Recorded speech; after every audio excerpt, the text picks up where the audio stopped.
Louvado seja o nome do nosso Deus. Queridos, eu convido a todos presentes e aos que estão no seu lar para que abram as nossas Bíblias. Primeira carta de Paulo aos Coríntios, capítulo 12. Nós estamos no culto da palavra e toda quinta-feira estamos trazendo uma palavra dentro desse capítulo, né? Hoje estaremos compartilhando o versículo 9, mas eu quero ler com os irmãos o versículo 1 ao versículo 11. Acerca dos dons espirituais, não quero, irmãos, que sejais ignorantes. Vós bem sabeis que eram gentios, levados aos ídolos mudos, conforme eras guiados. Portanto, vos quero fazer compreender que ninguém que fala pelo Espírito de Deus diz Jesus é anátema. E ninguém pode dizer que Jesus é o Senhor, senão pelo Espírito Santo. Ora, há diversidade de dons, mas o Espírito é o mesmo. Há diversidade de ministérios, mas o Senhor é o mesmo. Há diversidade de operações, mas é o mesmo Deus que opera tudo em todos. Mas a manifestação do Espírito é dada a cada um para o que for útil. Porque a um, pelo Espírito, é dada a palavra da sabedoria. A outro, pelo mesmo Espírito, a palavra da ciência. A outro, pelo mesmo Espírito, a fé. A outro, pelo mesmo Espírito, os dons de curar. A outro, a operação de maravilhas. A outro, a profecia. E a outro, o dom de discernir os espíritos. E a outro, a variedade de línguas. A outro, a interpretação das línguas. Mas um só. E o mesmo Espírito opera todas essas coisas, repartindo particularmente a cada um como quer. E você diz amém? Irmãos, nós entendemos à luz da Bíblia, da palavra do Senhor, que a igreja, ela é presenteada com esses dons. O carisma de Deus, a graça de Deus que se revela à igreja. Existe uma igreja viva, que a sua vivacidade se revela através dos dons. E existe uma igreja que pode, inevitavelmente, enfrentar a condição de morta mesmo, né? Por não ter nela mesma a liberdade ou a ação do Espírito Santo em operar através dos seus dons aquilo que o Senhor reservou para fazer através dos dons que a igreja tem.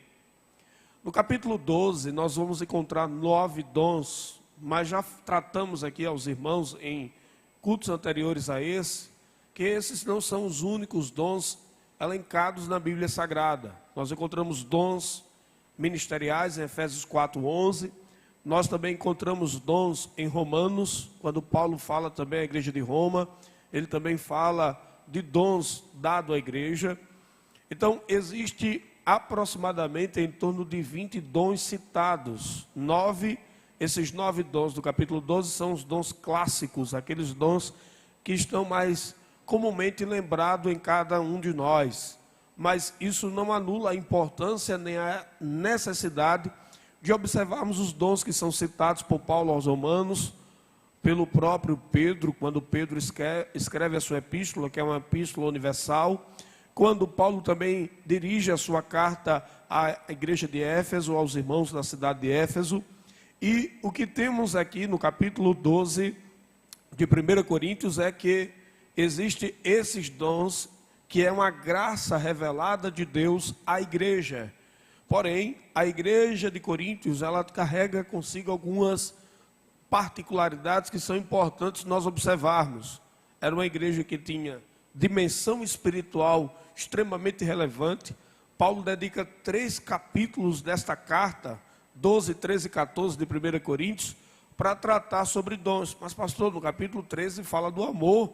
O que o amor tem a ver com o dom? Na verdade, o amor é a chave para o uso eficaz do dom que ele vai retratar ou vai apresentar no capítulo 14. E aqui, irmãos, nós encontramos no capítulo 12, Paulo preocupado em, sobretudo, em trazer à igreja de Coríntios a importância de cada dom, mas também deixar claro que esses dons têm um serviço a executar e que esses dons são revelados pelo Espírito de Deus e que dará a cada um como quer, da forma que quer, na hora que quer, sem que haja nenhum tipo de nenhuma condição que produza aquela ideia de favoritismo para uns e desprezo para outros. Quem dá é Deus, não são os homens. Quem revela é Deus, não são os homens. E é o Espírito de Deus que dá, deixando claro que esses dons têm a sua diversidade do ponto de vista da ação e da operação. Ele não é engessado. O dom de Deus não é engessado. Os dons espirituais não são engessados. Porém, dentro do contexto que vivemos hoje, é importante nós observarmos como lidar e como identificar os dons espirituais. Vivemos dentro de um contexto onde a questão do neopentecostalismo, né, a manifestação de pseudos dons espirituais, né? Tem pessoas aí, irmãos, que apresentam até o dom do leão. Eu quero encontrar na Bíblia o dom do leão, eu não encontrei ainda, né?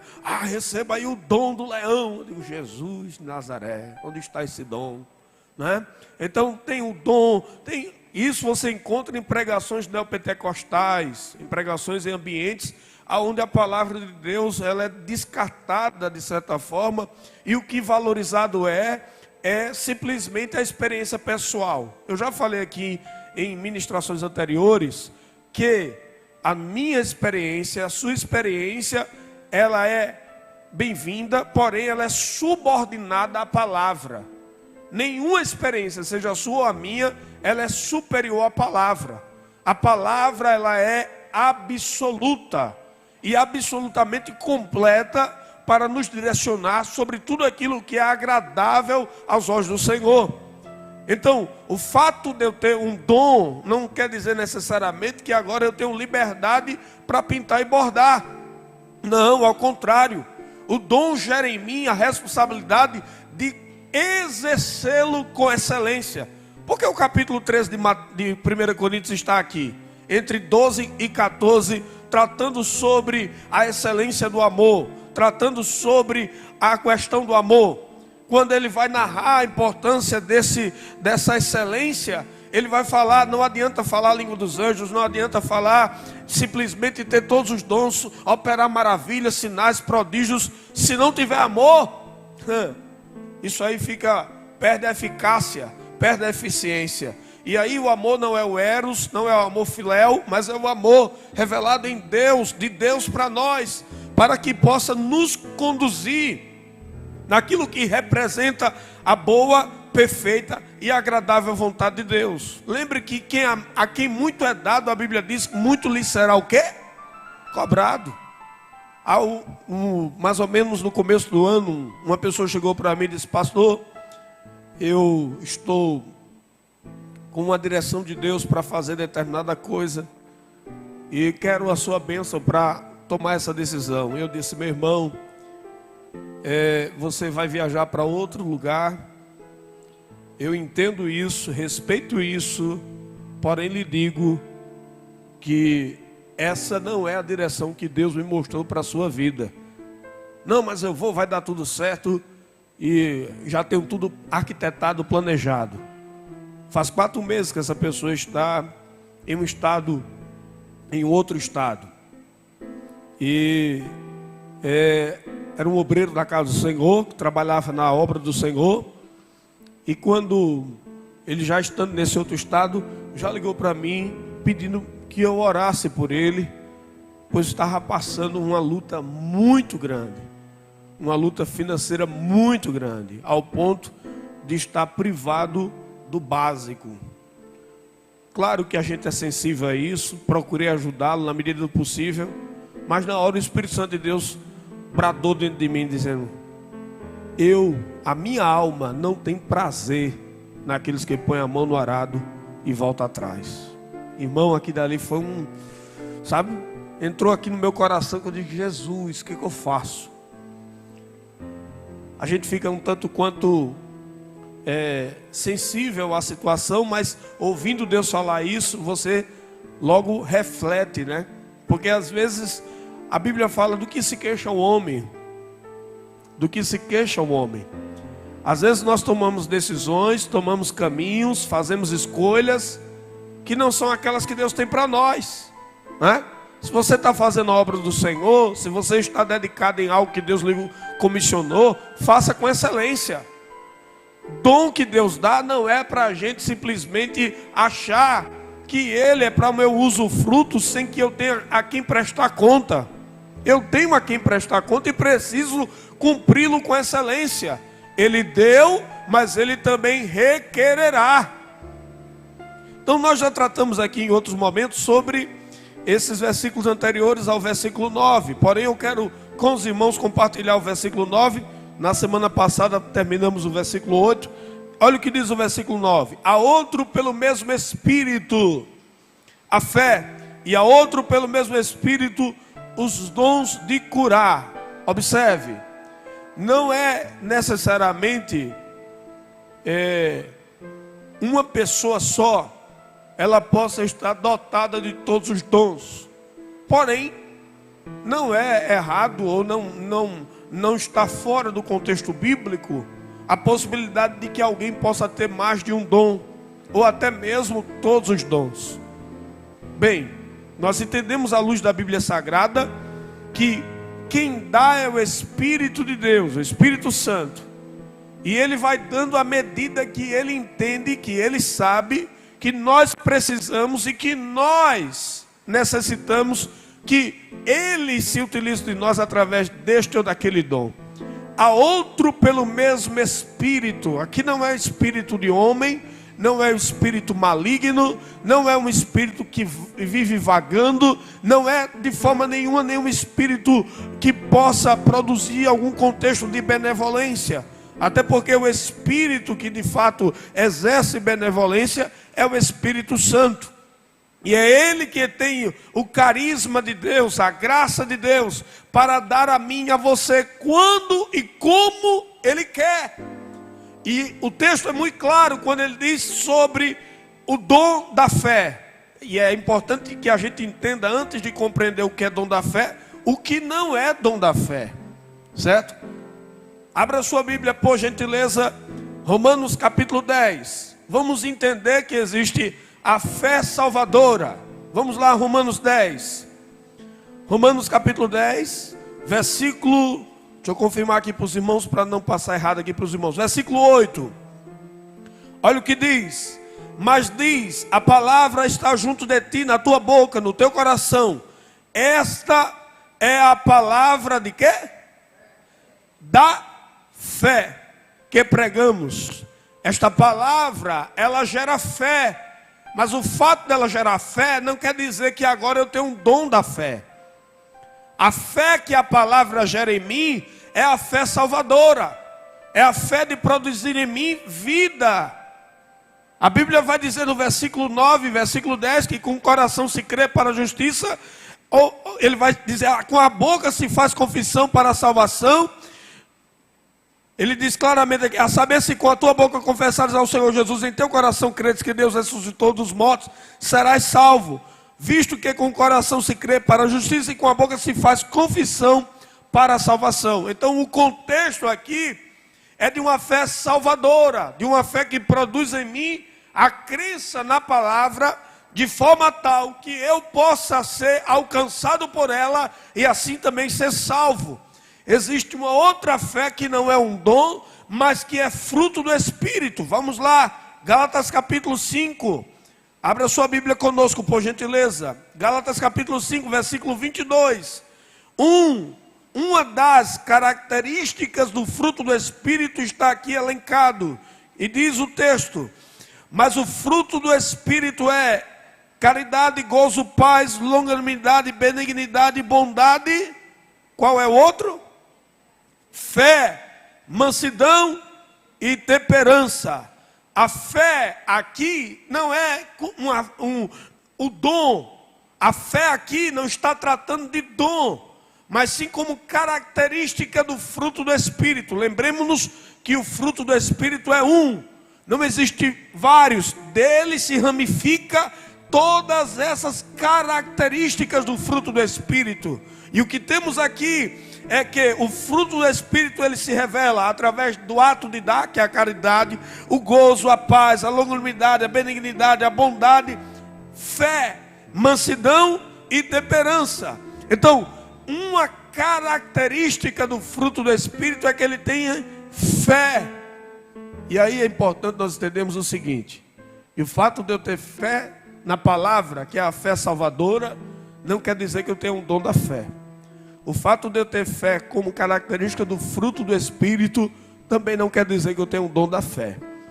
Há uma semelhança, inclusive o fato até mesmo do versículo 9 ter ali não só o dom da fé, mas também um dom de curar, que algumas pessoas atribuem, e há uma relação muito forte entre a fé e a cura, né? Como que andassem, e de fato não há dificuldade de entender isso, que eles andam de mãos juntas, né? De mãos dadas, podemos assim dizer, que é o dom da fé com o dom de curar, estão interligados ali muito forte, e isso nós encontramos em alguns textos, o próprio Jesus tratando sobre a cura: se tiveres fé, né, serás o quê? Curado.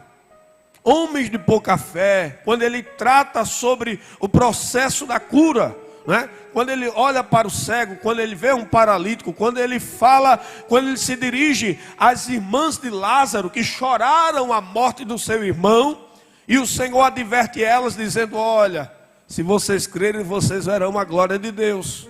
Ali é uma fé que está ligada a um processo milagroso, que naturalmente tem uma relação direta com cura, como também com o dom da fé.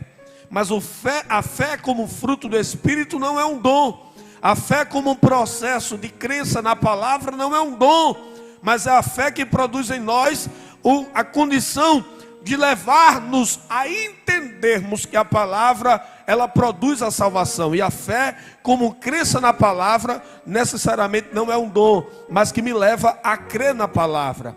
Pois bem, quando nós entendemos esse contexto, nós vamos observar que o escritor aos Hebreus, que nós não temos a afirmativa de dizer que é Paulo, alguns dizem que é Paulo, outros dizem que é Pedro, alguns chegam até a retratar a possibilidade de ter sido Apolo. Não há um consenso entre quem porventura escreveu a carta aos Hebreus, mas há um indicativo muito forte que talvez tenha sido Paulo. Não é certeza, não é prego batido, como a gente diz aqui, né? Não é prego batido e ponta virada, não. Há uma possibilidade muito forte que tenha sido o apóstolo Paulo. O escritor aos Hebreus vai dizer, ou melhor, vai dedicar um capítulo que nós conhecemos muito bem, o capítulo 11 de Hebreus, para esse contexto relacionado à fé. Ali ele apresenta a fé como um dom, a fé como um processo de salvação e a fé também como a própria crença na palavra, em promessas que Deus fala através da sua palavra. E é importante nós entendermos, irmãos, como identificarmos o dom da fé, né? E aí eu quero que você possa compartilhar conosco alguns textos. Vamos lá, Hebreus, por gentileza. Nós estamos no culto da palavra, né? Então não fique assustado pelo fato de a gente estar observando o que o texto diz, tá? Um culto de pregação como domingo, né? O terça, a gente tem uma dinâmica diferente, não é isso? Olha só, o capítulo 11 de Hebreus vai dizer: ora, a fé é o firme fundamento das coisas que se espera e a prova das coisas que não se veem. Esse conceito de fé liga diretamente a um contexto fundamental que a gente precisa entender. A fé aqui direcionada, ela vai estimular a minha crença naquilo que Deus fala através da sua palavra. Ora, a fé é o firme fundamento das coisas que se espera e a prova das coisas que não se vê. E aí nós temos um homem chamado pai da fé, né? Vai tratar de um homem que, entre todos os homens que estão aqui citados, homens e mulheres, ao longo desses 40 capítulos, versículos, melhor dizendo, nós vamos encontrar aqui um homem que ouviu uma voz.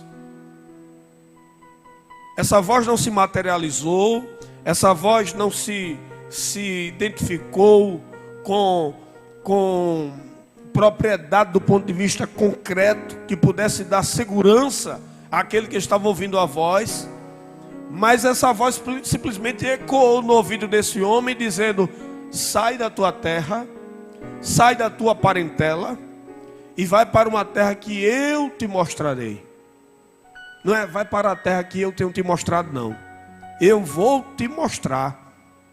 Não vai para tal lugar que eu já te mostrei em sonho, não. Eu ainda te mostrarei. Não vai para tal lugar que tu já passaste por lá, não. Você vai para o lugar que você nunca viu. Vai para uma terra que eu vou te mostrar. O Senhor tira Abrão da sua parentela, tira Abrão do seu contexto familiar e leva ele para um lugar que até então Abrão não tinha entendimento ou não sabia, não tinha passado, não tinha nenhum conhecimento daquele ambiente, mas que o Senhor o direcionou. Agora, é muito fácil hoje nós observarmos na Bíblia Sagrada essa expressão e termos aquela inclinação em dizer: que coisa maravilhosa ouvir a voz de Deus, né? Agora você imagina o que Abraão tinha até então. Primeiro, não havia escritos bíblicos para aquele período. O que havia era simplesmente a transmissão oral, de pai para filho, para poder chegar até Moisés, que foi responsável pela escrita dos 5 primeiros livros da Bíblia, não é, que nós chamamos de Pentateuco. E Moisés teve, através daquilo que ele ouviu dos seus pais, daquilo que foi passado na transmissão oral, e naturalmente a inspiração divina de escrever aquilo que hoje conhecemos como Gênesis, Êxodo, Levítico, Número e Deuteronômio. Porém, o que Abraão tinha era o quê? Abraão tinha simplesmente a consciência de que os seus pais, de que alguém havia falado, de que alguém havia mencionado sobre os seus deuses, sobre a sua adoração aos seus deuses. E Abraão passou agora a amar o Deus que criou todas as coisas. No período de Abraão, irmãos, na casa de seu pai, em Ur dos Caldeus, havia vários deuses. Mas Abraão escolheu o Deus que criou todas as coisas para ser o seu Deus, o único e verdadeiro Deus. E esse Deus que se revelou para Abraão foi o Deus que disse para Abraão que ia honrá-lo e dar a ele o crescimento, e que a sua descendência seria como as estrelas dos céus e como a areia da praia. Todas as palavras que o Senhor direcionara a Abraão era fruto de uma voz direta aos seus ouvidos. Moisés teve a alegria de poder ouvir Deus, mas não só ouvir Deus, mas Moisés pediu: Senhor, que eu possa te ver. Verdade que Moisés pediu algo que nem ele mesmo sabia o que estava pedindo.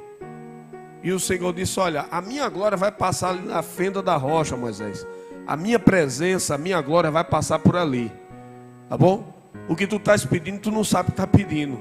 Até porque hoje nós entendemos, baseado em tudo que a Bíblia nos mostra, e um dos exemplos é o próprio profeta Isaías, que ele mesmo declara que vai morrendo, vai sendo consumido por aquilo que ele está vendo.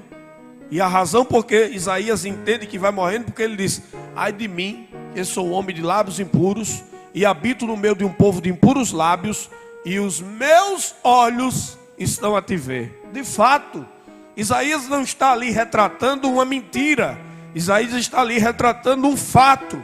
A morte estava chegando para Isaías, porque o que ele estava vendo era algo que estava acima da sua capacidade.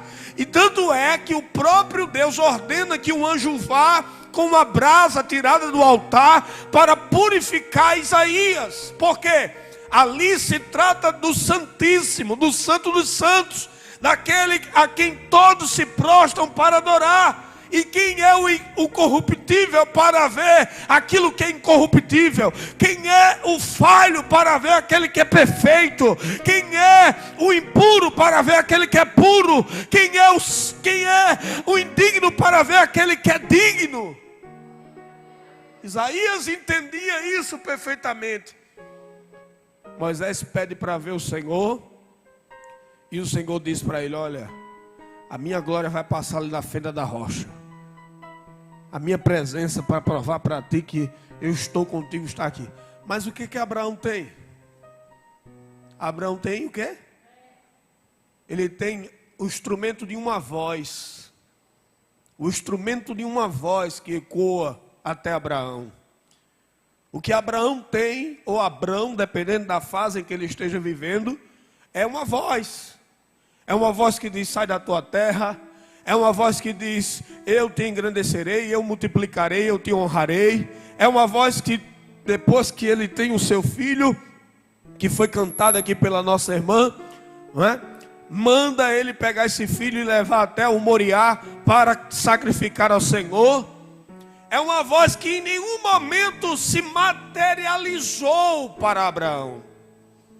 É uma voz que ecoou a Abraão de forma tal que ele foi motivado por essa voz em crer no impossível, em crer naquilo que sequer existia, em esperar por aquilo que não estava palpável ou que porventura estava ao seu alcance.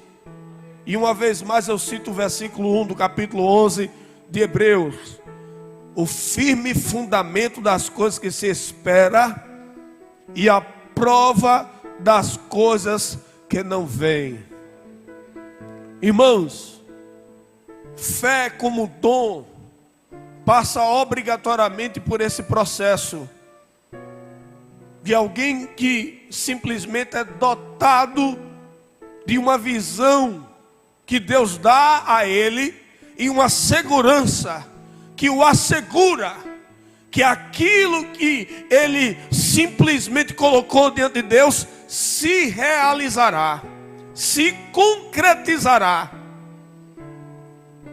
Aí eu passo para aquilo que, porque está entrelaçado entre fé e os dons de curar. Quando Pedro e João vai até o templo para a oração, a Bíblia vai falar que Pedro, olhando para aquele paralítico que estava à porta do templo, ele disse: olha, não temos prata nem ouro, porque o paralítico está pedindo ali uma esmola a Pedro e a João e a Pedro. E a Bíblia diz que aquele paralítico, Pedro fitando os olhos nele, disse: olha, nós não temos prata nem ouro, mas o que temos, isso te damos. Em nome de Jesus, levanta e anda. O que fez com que Pedro tomasse a ousadia de declarar tal coisa? Irmãos, entenda, Pedro não fez munganga não. Porque hoje as pessoas querem exercer o dom baseado no misticismo, sabe? As pessoas querem exercer o dom baseado em: olha, se tu der 4 pulinhos, se tu dormir de banda, se tu fazer isso, se tu fizer... Irmão, em nome de Jesus. Ah, pastor, mas qual o problema? O problema é porque você não está usando a Bíblia. Deus tem suas formas de curar, não está engessado. Há um paralítico, ele se vê, a tua fé te salvou. A outra, ele cuspiu no chão, fez lodo, botou no rosto da pessoa e disse: vai lavar o rosto. Quando lavou, passou a ver. Deus tem suas formas de operar os seus milagres de cura. Agora, uma coisa é certa: Deus não precisa de bengala para operar milagre. Deus não precisa de bengala para operar milagre. Quando Pedro fita os olhos naquele paralítico e ele ordena: em nome de Jesus, levanta e anda. Pedro tinha ali a consciência de que a autoridade que repousava sobre ele, que era o próprio Espírito de Deus. Pedro estava dentro do contexto do Pentecostes, da descida do Espírito Santo. Ele tinha consciência que Deus estava dando a ele a ousadia de dizer àquele paralítico: levanta e anda. O dom de cura estava sendo exercido através de Pedro ali, sim. Quem deu a Pedro essa autoridade? Aquele que dá dons aos homens, o Espírito de Deus. E aqui é importante nós entendermos, irmãos, que a fé e o dom de cura têm uma relação muito forte. Quando Jesus manda tirar a pedra, capítulo 11 do Evangelho de João, e o próprio Senhor, vendo aquele contexto, ele chora pela morte do amigo chamado Lázaro. Ele vê o contexto de desalento por parte das irmãs de Lázaro. Ele vê todo o ambiente de tristeza, de luto. Ele chega e diz: tire a pedra. O que estava ali não era apenas o homem, mas estava ali o Deus sendo revelado, porque o homem Jesus chorou. O homem Jesus chorou com a notícia de que o seu amigo tinha morrido. Mas o mesmo homem Jesus que chorou disse: tira a pedra. Por quê? Porque o homem Jesus chorou, mas o Deus que se revelou no homem mandou dizer: tira a pedra. Havia uma fé sobrenatural, e esta mesma fé está revelada em nós. Às vezes nós queremos achar, não, porque Jesus é Jesus, pastor, a gente é comedor de farinha. Jesus era homem, irmãos, como eu e você. A diferença é que ele não havia nele pecado. Agora é importante também nós entendermos que ele não era só homem, ele também era Deus. Ele não tinha apenas a sua condição humana, ele também era Deus. E como Deus, ele tinha e teve e terá sempre o poder e a autoridade para todo sempre. Mas como homem ele chora, mas como Deus ele tira a pedra. O Deus que se revelou através do homem Jesus foi o Deus que mandou: sai para fora, Lázaro. Ressuscitou ele 4 dias depois, revelando ali a fé, mas sobretudo o dom de curar, de trazer a cura que fez com que aquele homem ressuscitasse da condição de morto. E aí o que Jesus vai dizer? Se vocês crerem, vocês farão obras maiores do que a que eu fiz ou faço. E é importante nós entendermos, irmãos, que a fé, como também o dom de curar, estão disponíveis para todos nós. Abra sua Bíblia em 1 Coríntios capítulo 12. Vá comigo ao versículo de número 28. Eu vou estender aqui um pouquinho para que a gente entenda a importância de ter os dons na igreja. Há uns pôs Deus na igreja: primeiramente apóstolos, segundo lugar profeta, terceiro doutores, depois milagres, depois dons de curar, socorro, governos, variedade de línguas. Porventura são todos apóstolos, são todos profetas, são todos doutores, são todos operadores de milagre, têm todos o dom de curar, falam todos diversas línguas, interpretam todos. Portanto, procurai o quê? Com zelo os melhores dons, e eu vos mostrarei um caminho ainda mais excelente. Deixa eu dizer aqui uma coisa: quem dá é o Espírito Santo, mas quem tem que procurar é a igreja, viu? É Deus, através do seu Espírito, que dá dons aos homens, mas a igreja tem que buscar esses dons. Aí hoje o que a gente tem? Venha para a campanha, 7 sei o que, para 7 meses de vitória, 7 sei o que, 12 sei o que, para 12 meses de bênção. Venha para a campanha disso, venha para a campanha daquilo. Qual foi a última vez que você ouviu falar? Vamos para a oração buscar o Espírito Santo de Deus, os dons do Espírito Santo. É só venha para a campanha para arrumar o marido, venha para a campanha para cura, venha para a campanha para o emprego, venha para a campanha para o namorado, venha para a campanha de tudo aquilo que porventura tem a sua importância, mas não tem relevância eterna. A igreja dos dias de hoje, irmãos, ela tem uma relação muito forte com aquilo que vai ficar. Aí Paulo está advertindo aqui no versículo 30: procurai com zelo, os melhores dons. Quando Paulo escreve a Timóteo dizendo: quem almeja o episcopado, excelente coisa deseja, né? Aí na lista do versículo 28, qual é o primeiro? Ele vai obrigatoriamente colocar aqui uma lista: primeiro, segundo, terceiro. O que ele bota como primeiro? Olha o que ele diz aí, versículo 28. Primeiramente, apóstolo. E a uns pôs Deus na igreja, primeiramente apóstolo. Olha o grau de importância. Não fazendo com que este possa oprimir aquele. Não. Claro que aqui nós temos a figura do apóstolo, que é dom ministerial. Efésios 4:11 vai falar isso aí. Mas que essa figura apostólica, ela se encerra no último apóstolo chamado Paulo. Nós não temos apóstolo nos dias de hoje dentro do contexto da autoridade apostólica que tínhamos no período bíblico. Se alguma denominação chama alguém de apóstolo, nós respeitamos. Como fundador, como missionário, como alguém que abriu várias igrejas, o apóstolo da igreja, fulano de tal, maravilha. Nós respeitamos porque aquela pessoa tem uma característica do ponto de vista de trazer, granjear o crescimento da igreja, produzir na igreja níveis de crescimento, glória a Deus por isso. Mas ele não tem autoridade apostólica. Porque o apóstolo, ele tem autoridade de falar em nome de Deus, ou seja, ele tem autoridade canônica. E os apóstolos dos dias de hoje não podem ter, nem carregam consigo esse direito, essa autoridade canônica para falar em nome de Deus. Então qualquer apóstolo que porventura apareça hoje, você respeita. Tá conosco, irmão, o apóstolo fulano de tal. Bem-vindo, meu irmão, Pai do Senhor, Deus abençoe. Mas entendendo que esse título, biblicamente falando, se encerrou na figura de quem? De Paulo. Agora entenda aqui uma coisa que é importante nós compreendermos.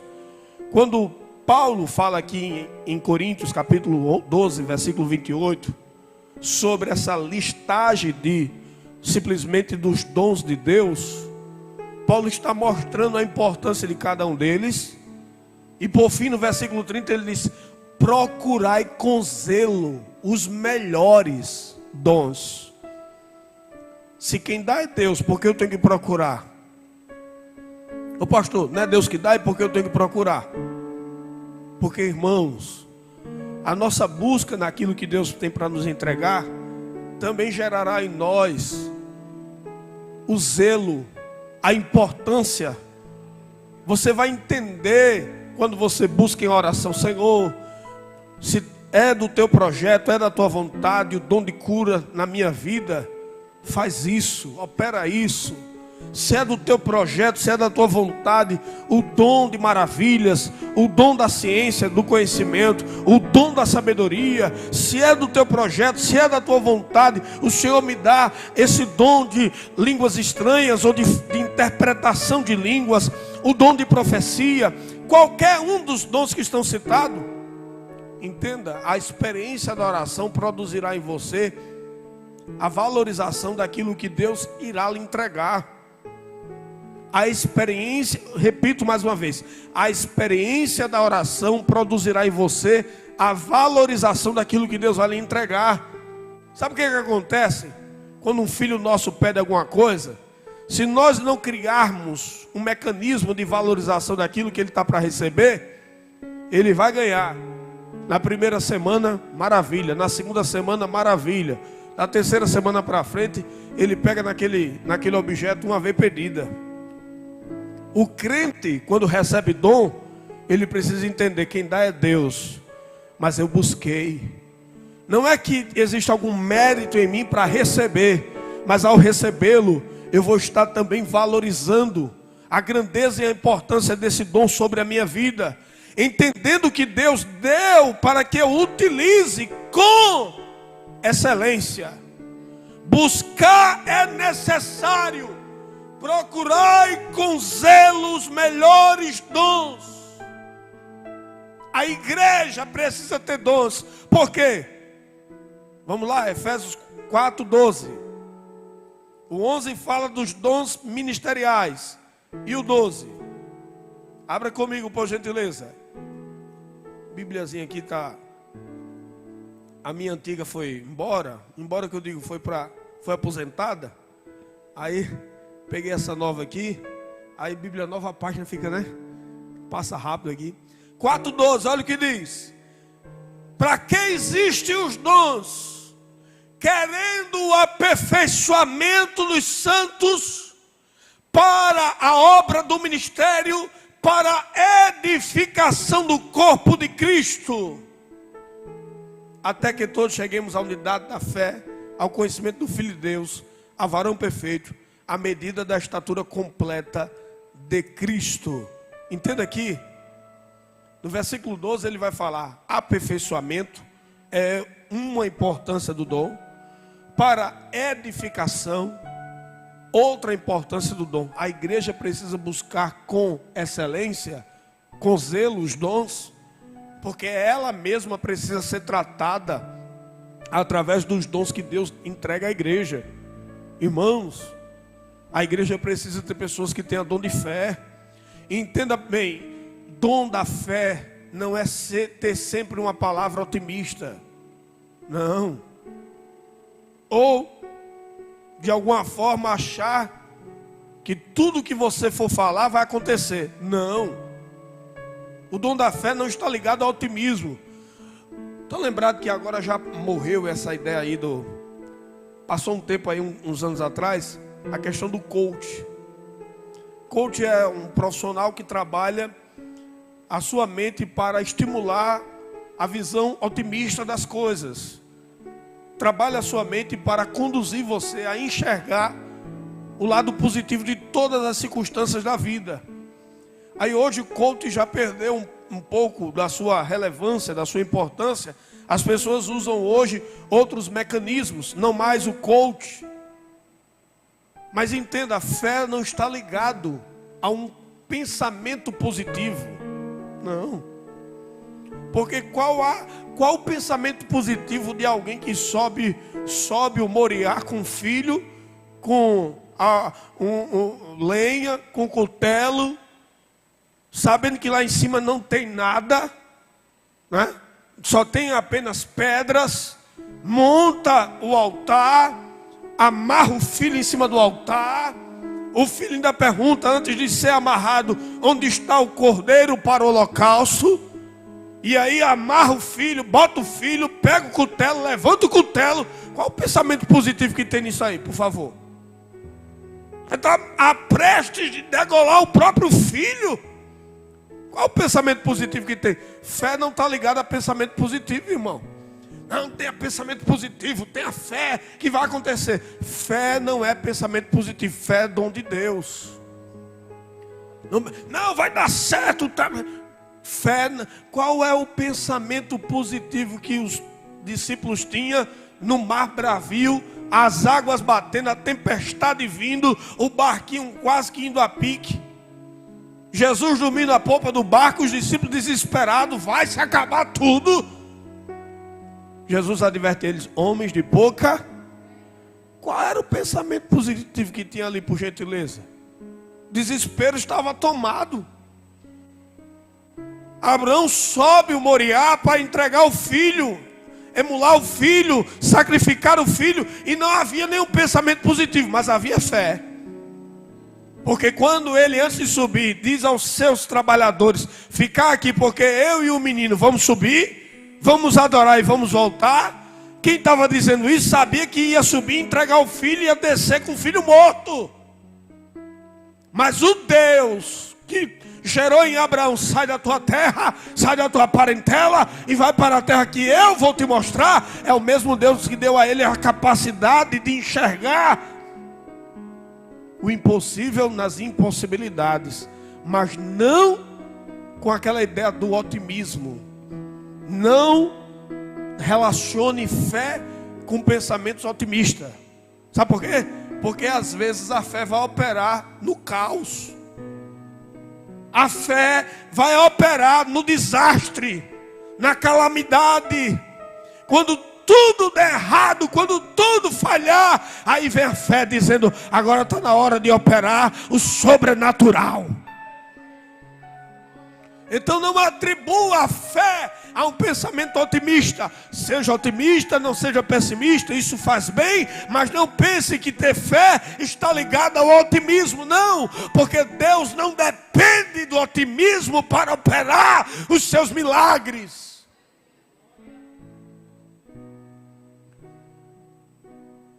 Por que a importância de termos esses dons entre nós? Porque a igreja, irmãos, ela espera ser tratada, aperfeiçoada, moldada.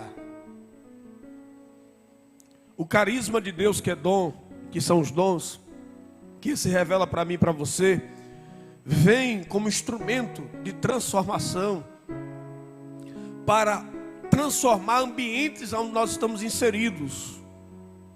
Entenda que o dom que Deus pode te dar, ou o dom que Deus te deu, não é para exclusivamente tratar apenas com você. Eu já ministrei aqui algumas semanas anteriores que um dos beneficiados com o dom é você, mas você não é o único. O dom que Deus te dá é para mudar pessoas, é para mudar realidades, é para mudar contextos, é para mudar ambientes, é para aperfeiçoar lugares, é para transformar pessoas e histórias. Você já imaginou?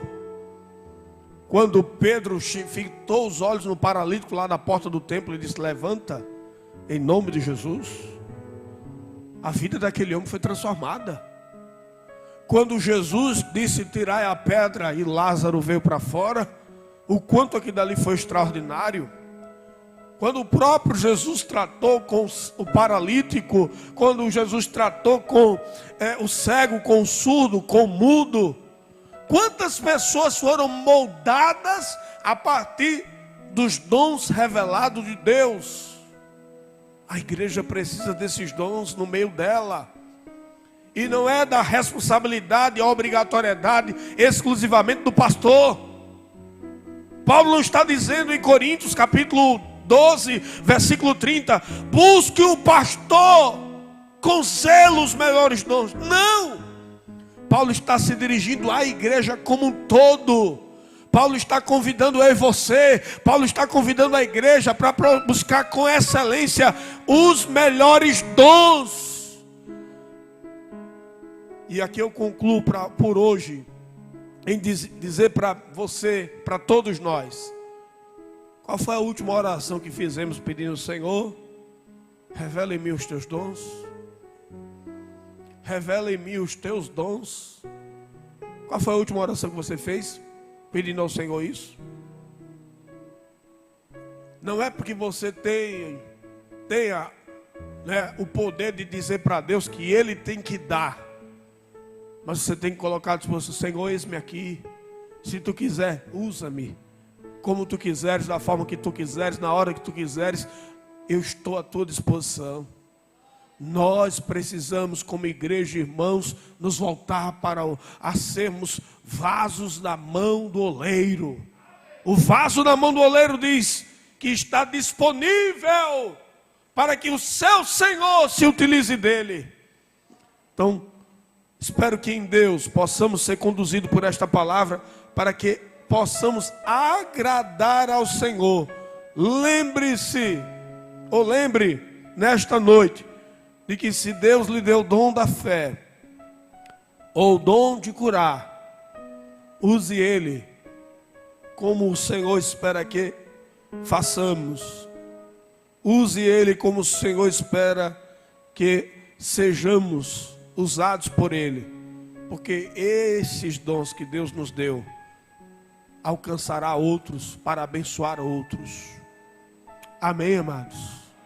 Amém, igreja?